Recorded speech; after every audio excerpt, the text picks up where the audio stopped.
할렐루야. 오늘 여러분들이 너무 거룩하고 엄숙하게 예배드리는 것 같아서 제가 조금 재미있는 이야기로 오늘 말씀을 시작하려고 합니다.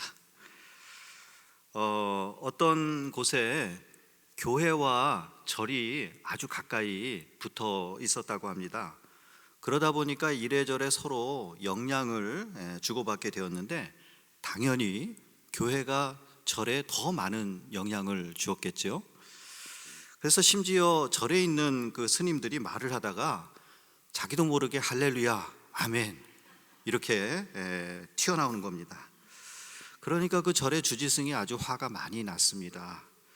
어느 날 교회에서 찬송을 아주 크게 부르는 소리를 듣고 주지승이, 그 절의 제일 대장이죠, 주지승이 누가 가서 좀 저 찬송가 못하게 좀 조용히 시키고 와라 이렇게 얘기를 하는데 아무도 나서서 그렇게 하겠다는 사람이 없는 겁니다.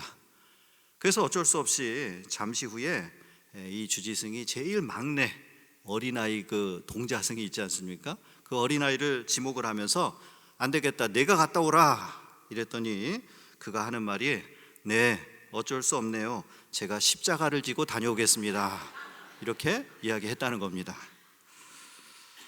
여러분, 십자가는 기독교의 상징과 같은 것입니다. 예수님의 십자가는 하나님께서 우리에게 주신 최대의 축복이고 은혜이고 구원과 사랑의 상징입니다. 고린도전서 1장 18절 말씀 보니까 십자가의 도가 멸망하는 자들에게는 미련한 것이요 구원을 얻는 우리에게는 하나님의 능력이라고 말씀하십니다.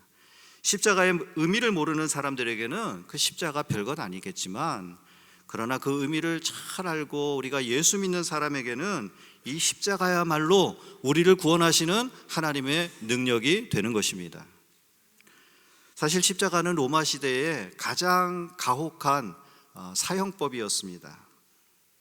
십자가는 죽음의 형틀이지만 그 위에 달려 죽으신 예수님의 고난과 죽으심을 상징합니다.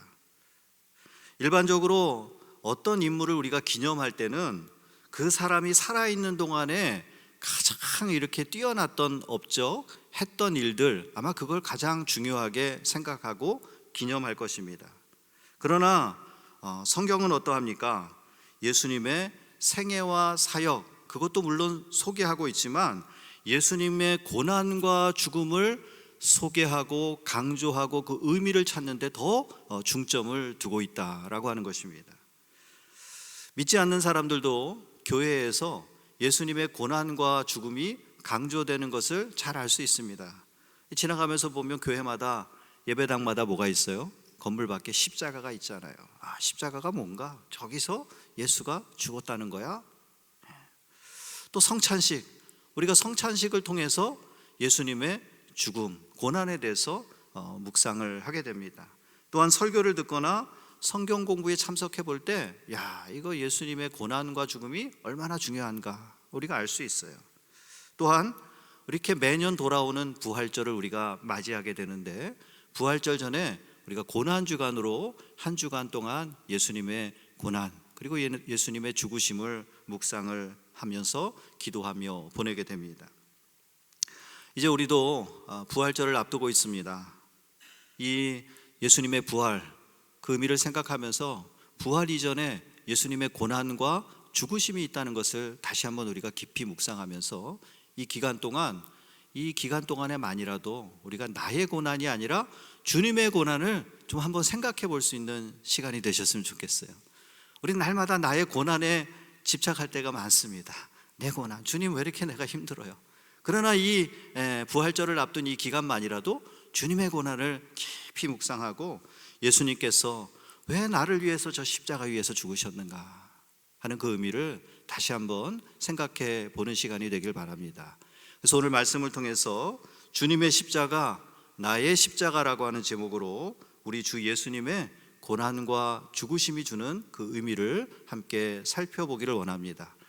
첫 번째로 예수님의 고난과 죽으심은 하나님께서 미리 약속하신 거예요. 언제요? 미리 약속하신 것입니다. 오늘 본문에 보니까 예수님은 제자들에게 처음으로 이때에 자신의 고난과 죽음에 대해서 확실히 알려주셨다 그랬습니다.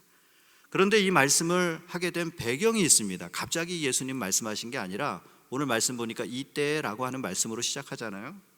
오늘 본문 앞에 내용을 보면 예수님께서 가이사랴 빌립보라고 하는 곳에 이르러서 제자들에게 질문을 하시죠. 사람들이 나를 누구라고 하느냐? 뭐라고 합니까? 어떤 사람들은 엘리야라고 하고 세례 요한이라고 하고 예레미야라고 하고 여러 선지자 중에 하나라고 합니다. 이렇게 대답을 하죠. 그때 예수님께서 또다시 제자들에게 질문하십니다. 그러면 너희들은 나를 누구라고 하느냐? 그때 베드로가 대답합니다. 주는 그리스도시요 살아계신 하나님의 아들이십니다. 너무나도 멋진 대답이잖아요. 근데 그 대답 가운데 그리스도라고 하는 단어가 있는데 이 그리스도는 기름 부음을 받은 자, 그 뜻으로 하나님께서 자기 백성을 구원하기 위해서 보내실 구원자를 의미하는 것이죠. 그런데 그 당시에 이스라엘은 이미 600년 전에 나라를 잃어버리고 예루살렘 성전과 성벽이 무너졌고 로마 제국의 속국이 되어서 정치적인 독립을 잃어버린 지 꽤 오래된 그런 상황 가운데 있습니다. 그래서 유대인들은 그리스도, 하나님께서 보내신 그리스도가 오셔서 하나님의 백성인 자기들을 로마 제국으로부터 해방케 해서 자유케 할 그 왕을 기대하고 있었다는 것이죠. 그래서 베드로가 주는 그리스도시요 할 때 그 그리스도의 의미는 무슨 의미냐? 적어도 로마 제국으로부터 우리를 자유롭게 할 그런 정치적인 왕을 의미하고 있었던 것입니다.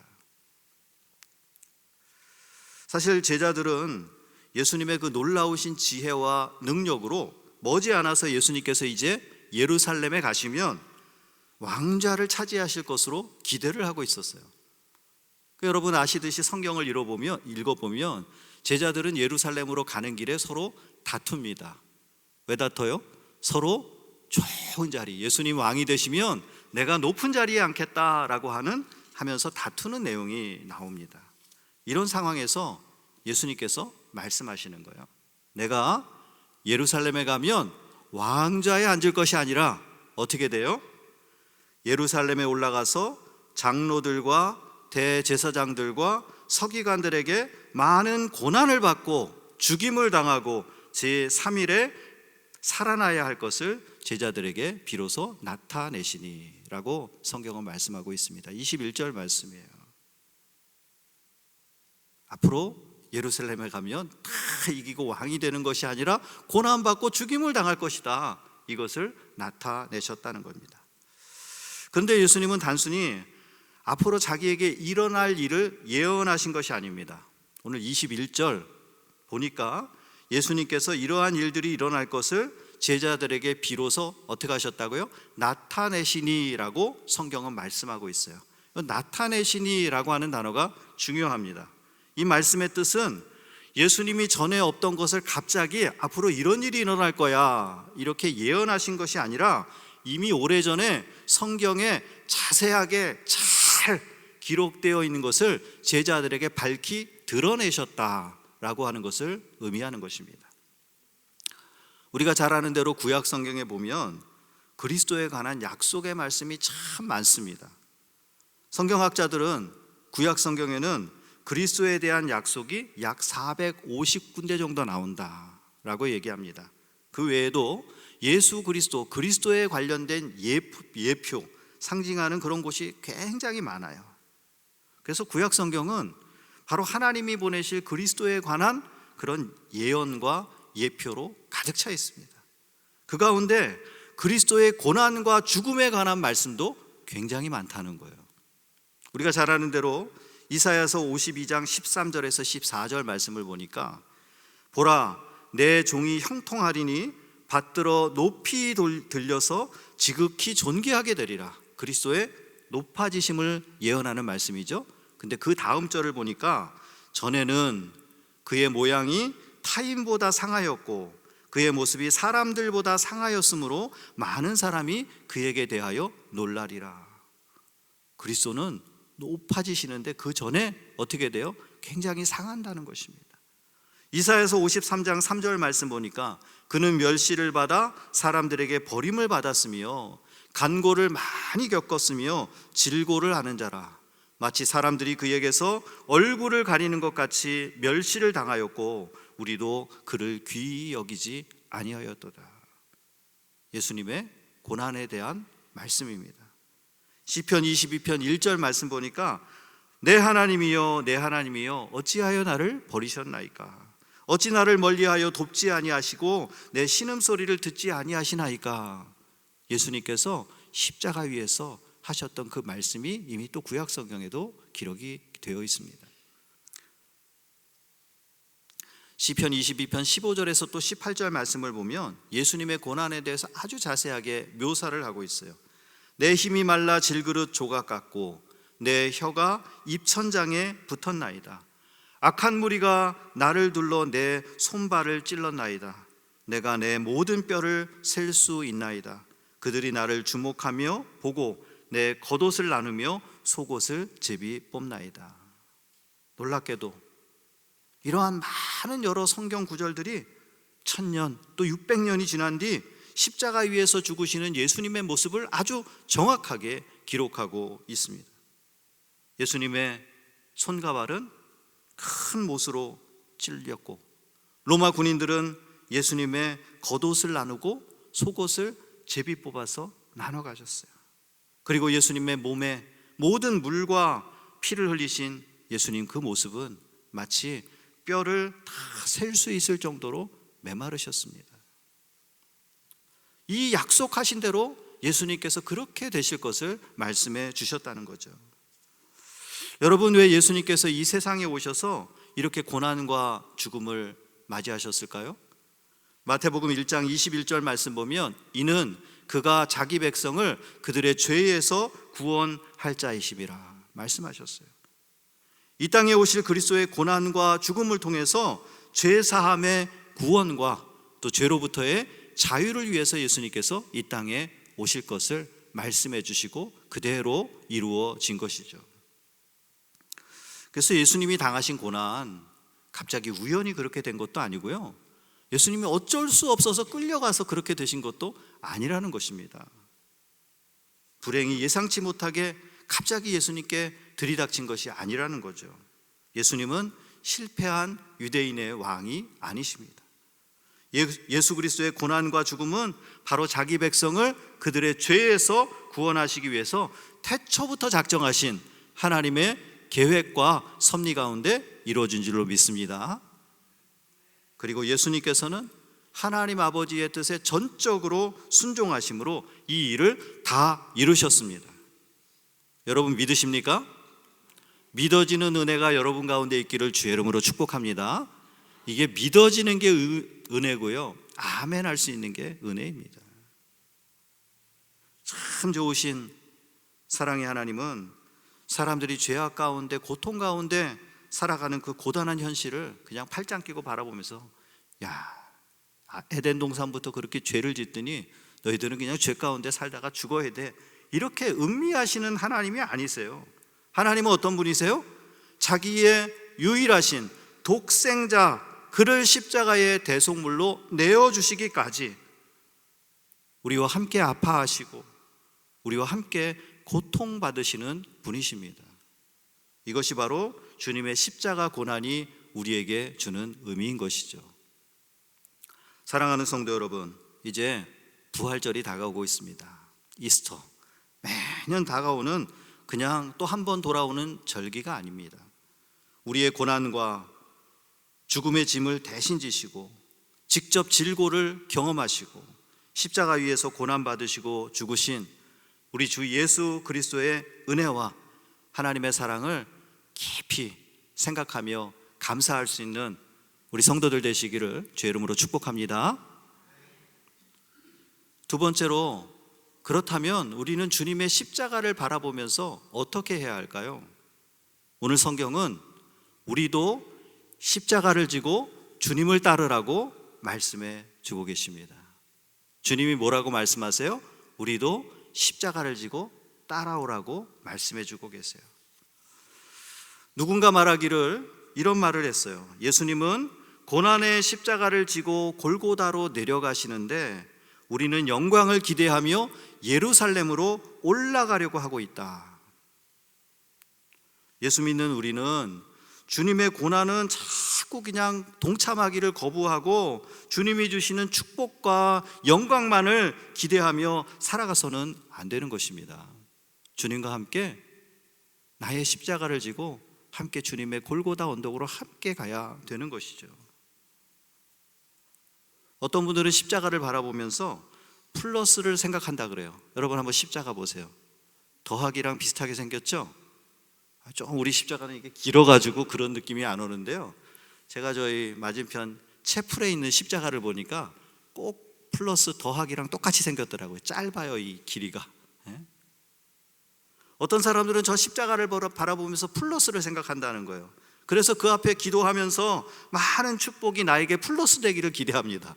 하나님, 내가 예수 믿으니 돈이 플러스 되게 하시고, 집이 플러스 되게 하시고, 건강이 플러스 되게 하시고, 우리 자녀들에게 플러스가 되게 하여 주옵소서. 이렇게 아멘입니까? 예, 아멘도 아멘인데 요것만을 기대하면서 십자가를 바라봐서는 안 된다는 거죠, 우리가. 예수 믿고 우리가 주님과 함께 고난받고 주님과 함께 십자가에서 죽어야 되는 이 믿음의 신비를 도무지 이해하지 못하는 그런 사람들이 참 많다는 것이죠.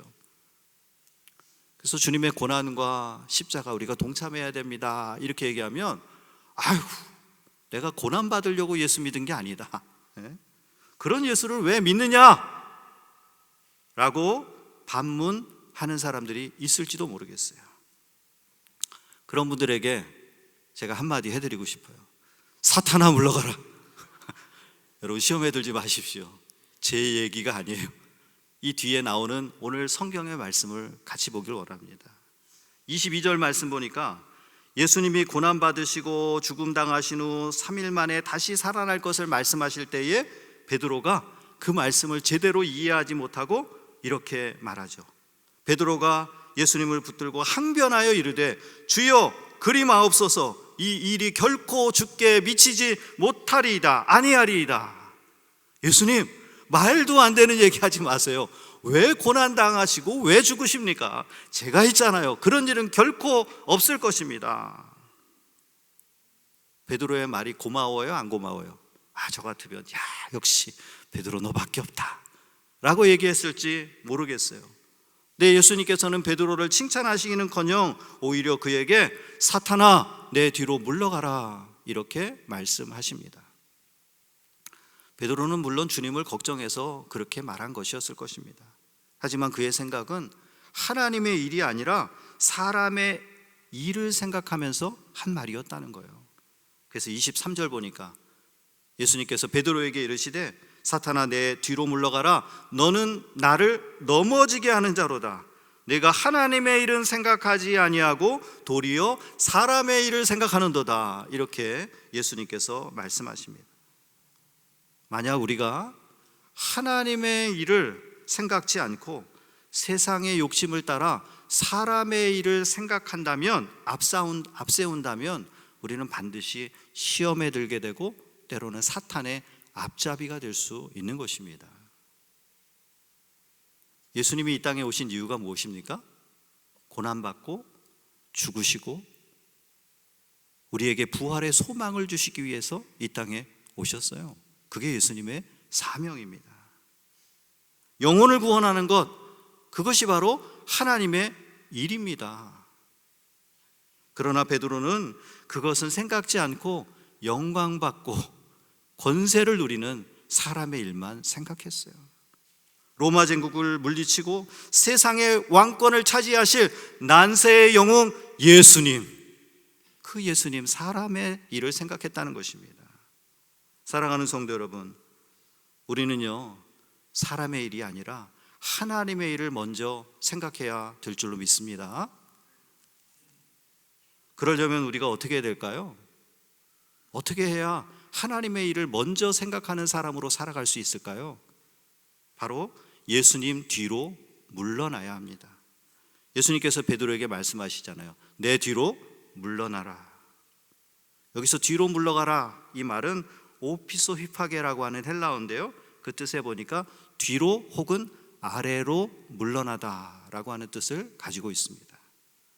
성도는 항상 주님 뒤에 서야 하고 주님보다 낮아져야 될 줄로 믿습니다. 우리가 주님 앞에 서서 앞장서서 주님을 이끌고 가려고 하면 안 되는 거예요, 여러분. 예수님이 나를 이끄시는 삶을 살아가야 되는 것입니다.